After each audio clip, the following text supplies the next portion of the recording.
اویکن the giant within by Anthony Robbins. یہ زندگی کو بدل کے رکھ دینے والی کتاب ہے. پہلی مرتبہ یہ کتاب میں نے 2015 میں لائبریری سے لے کر پڑھی تھی اور اس کے بعد میں نے اسے خریدا تاکہ یہ ساری زندگی میرے ساتھ رہے. میں واضح کر دینا چاہتی ہوں کہ یہ کتاب کوئی سو کالڈ کمرشل موٹیویشنل کتاب نہیں ہے، نہ ہی اسے آپ ایک سیلف ہیلپ بک جو ایک ہمارا کانسیپٹ سمجھا جاتا ہے کہ اس سے ہمیں سمجھ نہیں آتی، وہ صرف for the sake of earning money ہے، تو ایسی یہ کتاب نہیں ہے. میری تو خود شخصیت بھی اس قسم کی ہے کہ مجھے میرے سوا کوئی موٹیویٹ بھی نہیں کر سکتا، یعنی ایکسٹرنل موٹیویشن میرے کام نہیں آتی، اور دنیا کا کوئی بھی موٹیویشنل اسپیکر اسی لیے مجھ پر اثر انداز نہیں ہو پاتا. لیکن یہ واحد کتاب ہے جس کے بارے میں کھل کر کہہ سکتی ہوں کہ جب میری آخری کشتی بھی ڈوبنے والی ہوتی ہے تو میں اس کتاب کے چند جملوں سے اپنی ہمت بندھا لیتی ہوں. یہ کتاب انتھونی کی زندگی کا نچوڑ ہے جس میں اس نے لوگوں کی زندگیوں کے اصل مسائل اور ان کے حل پہ بات کی ہے. ہر پڑھنے والے کو محسوس ہوگا کہ انتھونی نے یہ کتاب خاص اس کے لیے ہی لکھی ہے.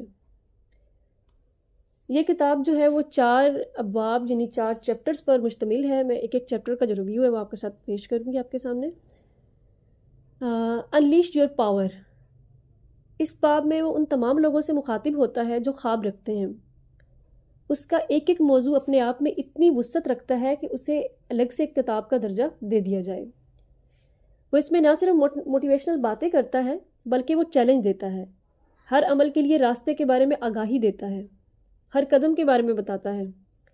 وہ اس میں صرف بدلاؤ لانے کی بات نہیں کرتا بلکہ وہ بتاتا ہے کہ بدلاؤ لانا مشکل کیوں لگتا ہے، کون سے عوامل بدلاؤ لانے نہیں دیتے، اور اگر بدلاؤ آ بھی جائے تو وہ بدلاؤ دیر پا کیوں نہیں رہتا، اور اس کو دیر پا رکھنے کے لیے کیا کرنا چاہیے.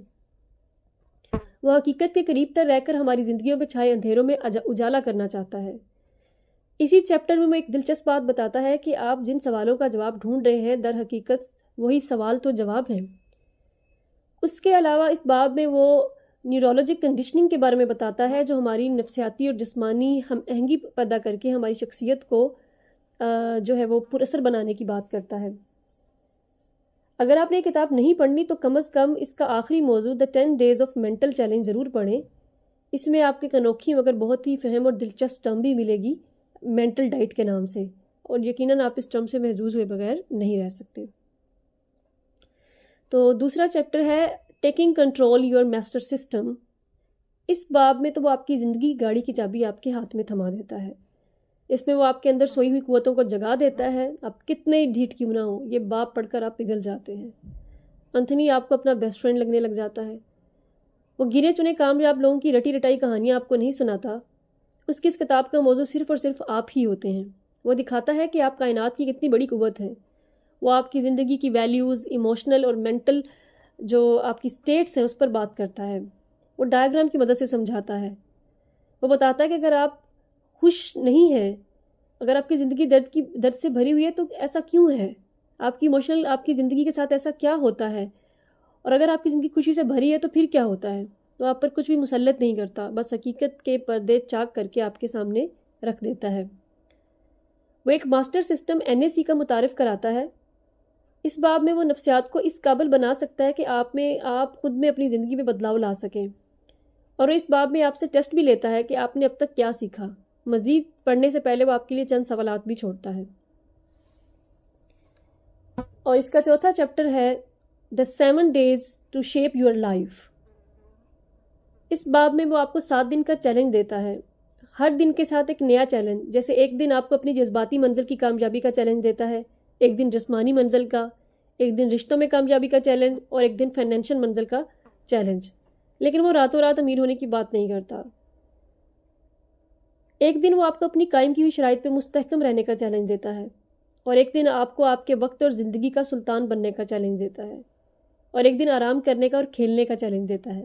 یعنی ان 7 دنوں میں سے ایک دن چھٹی منانے کا چیلنج بھی ہے.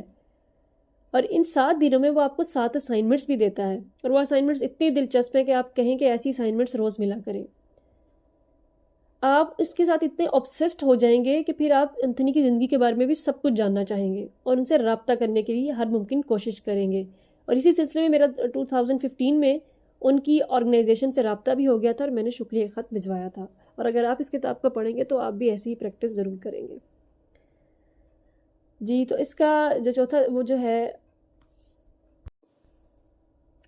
جی تو A Lesson in Destiny یعنی 4th چیپٹر میں وہ مسائل کے حل کی بات کرتا ہے اور ہماری زندگی میں آنے والے چیلنجز کی، جیسے بے گھر ہونے کا چیلنج، اس سسٹم کی قید کا چیلنج، ماحول کا چیلنج، ظلم کے نظام کا چیلنج، اور آخر میں وہ جہاں ان سب کے خلاف کھڑا ہونا سکھاتا ہے وہ وہاں والدین کے لیے بھی ایک پیرنٹنگ پیٹرن چھوڑ گیا ہے جسے ہر والدین کو پڑھنا بھی چاہیے اور سمجھنا بھی چاہیے۔